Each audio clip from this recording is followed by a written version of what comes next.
Think about the last time you were in a meeting and you had an idea that could be a game changer. You wanted to speak up, but something inside you hesitated. What if people think it's a bad idea? What if they question your competence? What if you fail? That moment right there is the barrier that separates ordinary leadership from daring leadership.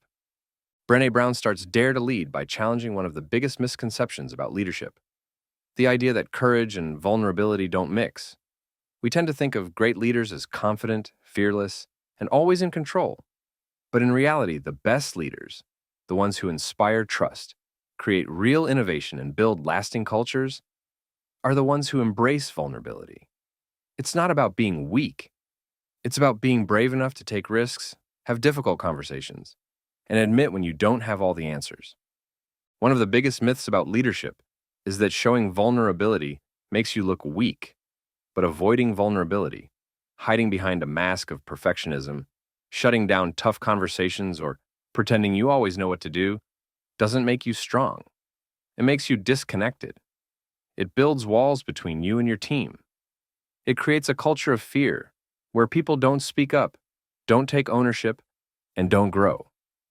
The leaders who truly make an impact are the ones who create spaces where people feel safe enough to take risks. That's what builds trust. That's what leads to real learning, real innovation, and real success. And that starts with you. It starts with taking responsibility for your own fears, your own reactions, and the ways you might be putting on armor to protect yourself from discomfort. Brené Brown puts it simply: leadership is about developing potential in yourself and in others. And the only way to do that is by stepping into the discomfort of vulnerability. It means choosing courage over avoidance.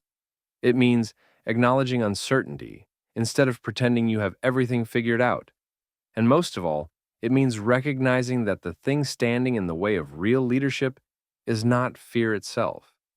It's the way we respond to fear. True leadership is not about having power over others.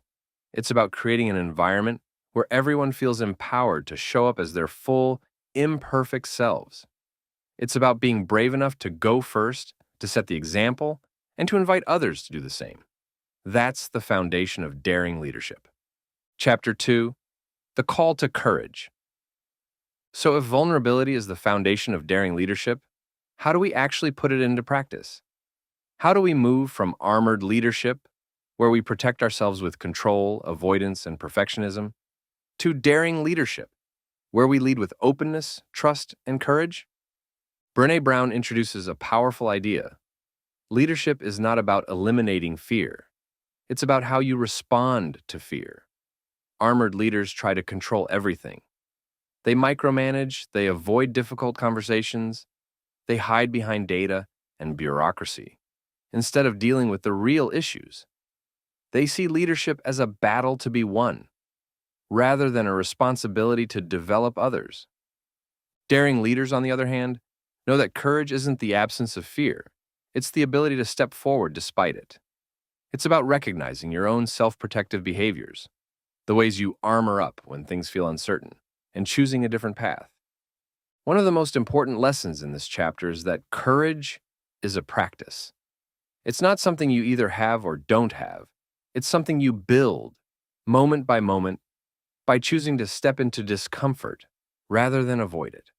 It's the leader who speaks up when no one else will. It's the manager who tells their team the hard truth, even when it's easier to sugarcoat it. It's the CEO who admits they made a mistake instead of shifting the blame. Brown uses a powerful metaphor to describe what daring leadership looks like: the arena.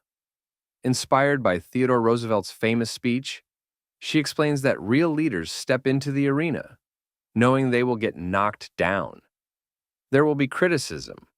There will be setbacks. There will be failures. But that's what it means to be in the game.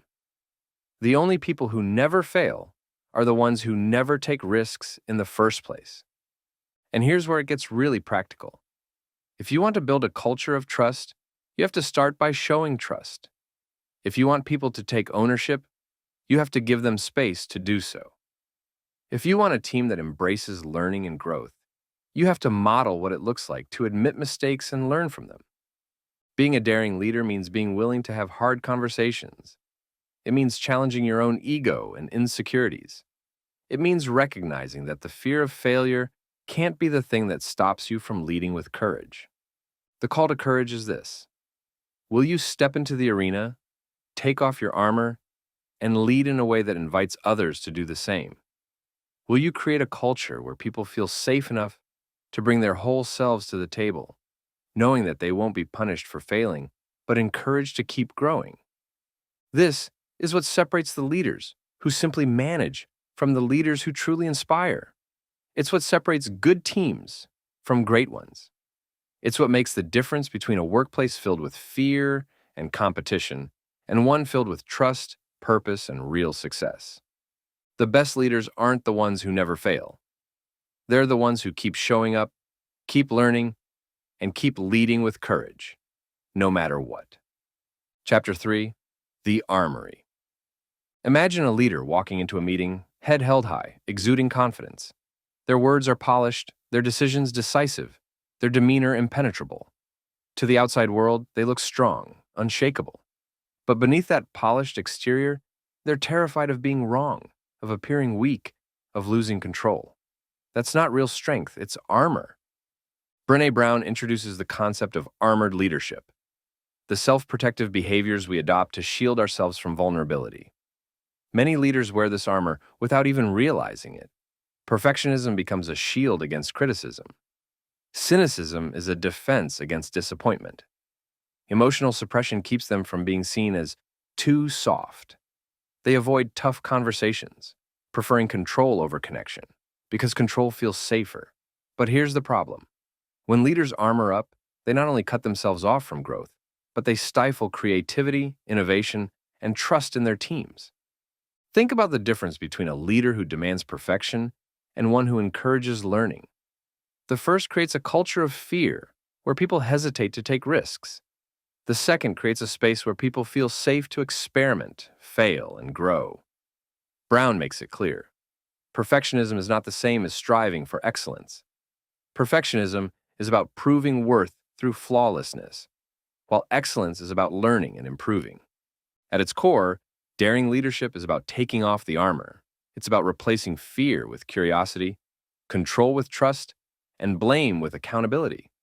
Instead of micromanaging, daring leaders empower their teams. Instead of suppressing emotions, they acknowledge them and use them as tools for deeper connection. Instead of avoiding hard conversations, they embrace them, knowing that clarity is kindness. So, how do we dismantle this armor? It starts with self-awareness. What are the behaviors you use to protect yourself? Do you find yourself avoiding tough feedback? Do you struggle with delegating because you don't trust others to meet your standards? Once you identify your armor, the next step is choosing a different path, leaning into vulnerability, practicing openness, and creating a culture where people feel safe to be themselves. True leadership isn't about appearing invincible. It's about being courageous enough to be real. Chapter 4: Shame and Empathy. Now, if armored leadership is a way of shielding ourselves from discomfort, what exactly are we protecting ourselves from? The answer, more often than not, is shame. Shame is that voice in your head that whispers, "You're not good enough. You don't belong here. If they find out the truth about you, you'll lose everything." It's one of the most powerful and destructive forces in leadership because it breeds fear, blame, and disengagement. A workplace where shame thrives is a workplace where people play it safe, avoid accountability, and resist change. Brené Brown describes shame as different from guilt. Guilt is feeling bad about something you did. I made a mistake. Shame is feeling bad about who you are. I am a mistake. And when leaders operate from a place of shame, they make decisions based on fear rather than vision. They avoid feedback, not because they don't value improvement, but because it threatens their self-worth. They become defensive, critical, and controlling, all in an effort to avoid feeling exposed. So what's the antidote? Empathy. Empathy is the ability to connect with someone's feelings without judgment. It's not about fixing the problem. It's about acknowledging the pain. When leaders practice empathy, they create environments where people feel safe to speak up, to take risks, and to learn from failure. It transforms workplaces from fear-driven cultures into ones built on trust and connection. Imagine an employee makes a major mistake on a project. In a shame-driven culture, they might be called out publicly, blamed, or even ridiculed. The result? They shut down. They become afraid to take initiative, and they work in constant fear of failure.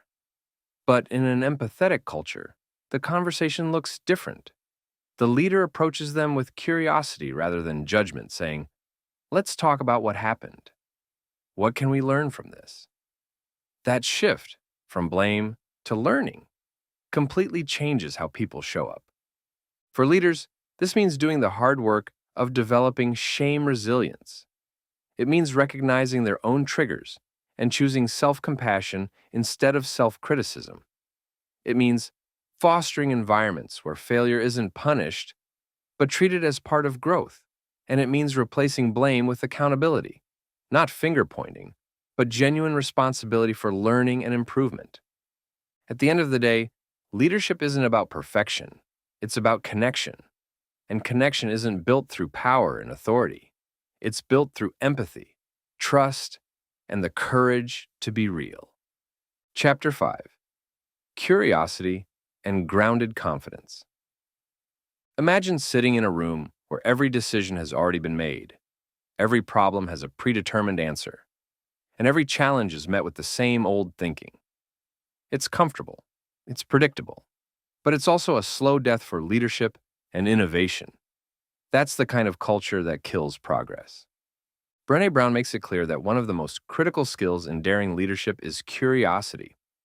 Great leaders don't pretend to know everything. They don't see questions as weaknesses. Instead, they lean into the unknown with a willingness to learn. They ask, "What am I missing? Who else's perspective should we consider? What if we did things differently?" This is what separates leaders who create change from those who simply maintain the status quo. But curiosity alone isn't enough. It has to be paired with grounded confidence. This isn't arrogance. It's not about believing you're always right. Grounded confidence comes from knowing yourself, your strengths, your blind spots, and your ability to navigate challenges, even when you don't have all the answers. It's about saying, "I don't know, but I'm willing to find out." It's knowing that uncertainty isn't a threat, it's an opportunity. Brown highlights that organizations thrive when they encourage questioning, reflection, and debate. The best leaders don't punish people for asking difficult questions. They invite them. When teams know they can challenge ideas without fear, they become stronger, more innovative, and more engaged. A leader's ability to stay curious is often tested in moments of discomfort. When a major decision is on the table, when mistakes happen, or when conflict arises, the easiest thing to do is to shut down, to fall back on control, or to avoid the hard conversations. But the best leaders stay open. They ask better questions, they invite different perspectives, and they recognize that true confidence isn't about knowing everything. It's about being willing to learn anything. At the heart of this lesson is a simple truth. Curiosity is not a sign of weakness. It's the foundation of strength, adaptability, and resilience. The leaders who change the game aren't the ones with all the answers. They're the ones who never stop asking questions. Chapter 6. Living into our values. Every leader talks about values. They put them on company websites, print them on office walls, and use them in speeches. But here's the real question. Are they actually living them? Or are values just words that sound good but don't mean much in practice? Brené Brown challenges us to think deeply about what it really means to live into our values. Leadership isn't just about what you say. It's about the choices you make, especially when things get tough. It's easy to talk about integrity, honesty, and accountability when everything is going smoothly. But when pressure hits, when deadlines are tight, when money is on the line, that's when real values show up. Living into values means aligning actions with beliefs. It's about making decisions that reflect what truly matters even when it's inconvenient. A leader who values transparency but withholds critical information from their team isn't living into their values. A company that claims to prioritize employee well-being but glorifies burnout isn't living into its values. The gap between what we say and what we do is where trust is either built or broken. Brown emphasizes that values must be more than just vague ideals. They need to be clearly defined in behavioral terms. If you say you value respect, what does that actually look like? Does it mean giving people your full attention in meetings? Does it mean addressing conflicts directly instead of gossiping? Leaders must take the time to articulate exactly how their values translate into daily actions. The most powerful leaders lead by example. They don't just expect others to live by certain standards, they hold themselves accountable first. And when leaders embody their values, it creates a ripple effect. People feel safe to do the same. Trust deepens. Teams become stronger. Organizations become more resilient. But here's the catch. Living into values is hard. It requires constant self-awareness. It requires the courage to make tough calls, to own mistakes, and to stand firm even when it's unpopular. Brown reminds us that values-driven leadership isn't about perfection. It's about consistency. It's about showing up every day, making choices that align with what truly matters, and holding yourself and others accountable for creating a culture where integrity isn't just expected, it's lived. At the end of the day, who you are is how you lead. If you want to build trust, if you want to create real impact, if you want to lead with courage, you have to start by living into your values. Not just when it's easy, but especially when it's hard. Chapter 7. Braving Trust. Imagine you walk into work one day and you feel it. An unshakable sense of psychological safety. You know that if you speak up, your ideas will be valued. If you make a mistake, you won't be humiliated. If you're struggling, you won't be judged. That's trust. And without it, nothing else works. Brené Brown makes it clear. Trust is not built in grand, dramatic moments. It's built in the tiny, everyday interactions between people. A leader who follows through on promises, listens with presence, respects boundaries, and takes responsibility when things go wrong is the kind of leader people trust. But trust isn't just a vague feeling. It can be measured and strengthened. That's where the braving framework comes in. Braving stands for boundaries, reliability, accountability, vault, confidentiality, integrity, non-judgment, and generosity. These 7 elements define what trust looks like in action. Boundaries mean respecting limits, knowing when to say yes and when to say no. Reliability means showing up and following through, every time, not just when it's convenient. Accountability means owning mistakes and making things right. The vault is about confidentiality, keeping what's shared in confidence. Integrity means doing what's right, not what's easy. Non-judgment allows people to be vulnerable without fear. And generosity means assuming the best in people instead of jumping to negative conclusions. But here's the hard part. Trust is fragile. It can take years to build and seconds to break. And when it's broken, repairing it isn't about sweeping things under the rug or demanding instant forgiveness. It takes honesty, accountability, and consistent effort over time. Leaders who acknowledge when trust has been damaged, take responsibility, and commit to change can rebuild it. But leaders who ignore trust issues or pretend they don't exist will eventually watch their teams fall apart. Trust is the currency of leadership. It determines whether people feel safe to take risks, speak up, and bring their full selves to the table. And as Brené Brown says, clear is kind. Unclear is unkind. The best leaders don't leave trust to chance. They build it, protect it, and when needed, they repair it, one small moment at a time. Chapter 8. Learning to Rise. Failure. It's one of the hardest words in leadership. Nobody enjoys falling flat on their face, feeling embarrassed, or wondering if they'll ever recover. But here's the truth. If you're leading, if you're taking risks, if you're stepping into the arena, failure isn't a possibility. It's a guarantee. Brené Brown teaches us that the most resilient leaders aren't the ones who never fail. They're the ones who know how to rise after failure. That's what learning to rise is all about. It's a process, one that involves recognizing our emotions, understanding the stories we tell ourselves, and rewriting those stories in a way that fosters growth instead of shame. It starts with emotional awareness. When we fail, our first instinct is often to shut down, blame someone else, or pretend it didn't happen. But leaders who grow don't run from failure, they face it. They take a deep breath, acknowledge the emotions that come up, whether it's frustration, embarrassment, or fear, and they process them rather than letting them control their actions. Then comes the storytelling. Our brains are wired to make sense of things, and when we fail, we often jump to conclusions. I'm not good enough. I'm a fraud. This proves I don't belong here. But are those stories true?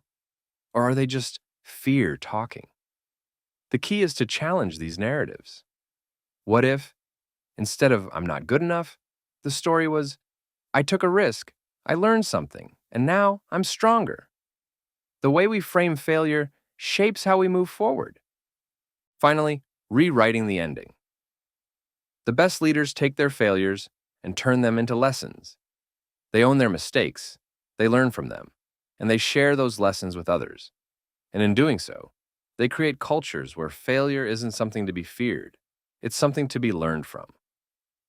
Brené Brown reminds us that courage isn't about never falling.